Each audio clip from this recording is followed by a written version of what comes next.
Hello, everyone, and welcome to Battle News with your host, Mr. Lime, coming at you with all of your Battlefield news in under 5 minutes.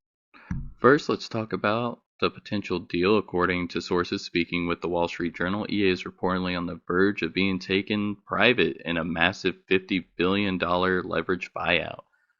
The key players reportedly include the private equity firm Silver Lake and Saudi Arabia's public investment fund, which already holds a stake in EA. A leveraged buyout is whenever investors borrow a huge sum of money to acquire a company using the purchase's company asset as collateral.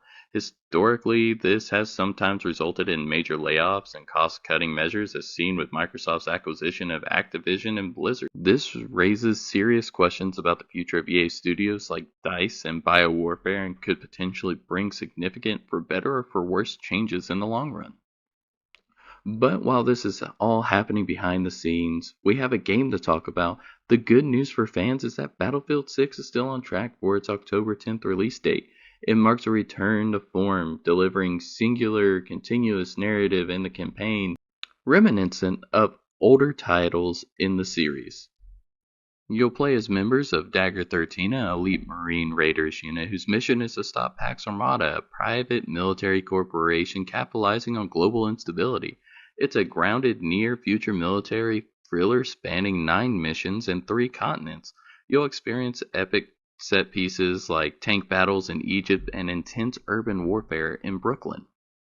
The campaign also emphasizes squad play, allowing you to command your teammates, which some impressions have likened to older titles. You'll step into the shoes of different squad members like the Assault Expert, Haz Carter, and Recon Specialist Simone Gecko Espana, each with their unique abilities. However, it's worth noting that early impressions of the campaign have been mixed, with some calling it rough and unpolished in parts.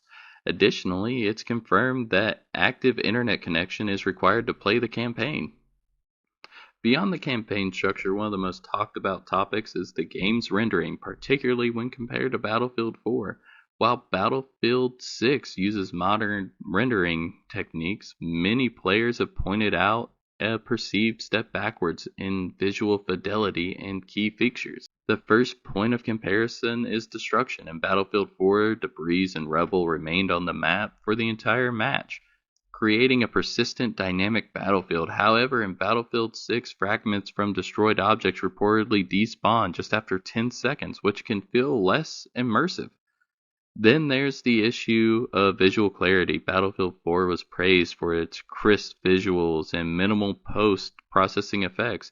Many players have described Battlefield 6's default look as blurry, grainy, and washed out, due to heavy filtering and color correction, often requiring significant manual graphic adjustments to get a sharper image. This brings us to optimization. Thanks to years of updates, Battlefield 4 is a polished experience on modern warfare. As a new release, Battlefield 6 has had its share of performance issues and requires significant user tweaking for optimal performance. Though some of this is expected in a new release, it's important to remember that some have also noted technical issues with the campaign's NPCs, contributing to the feeling of it being unpolished.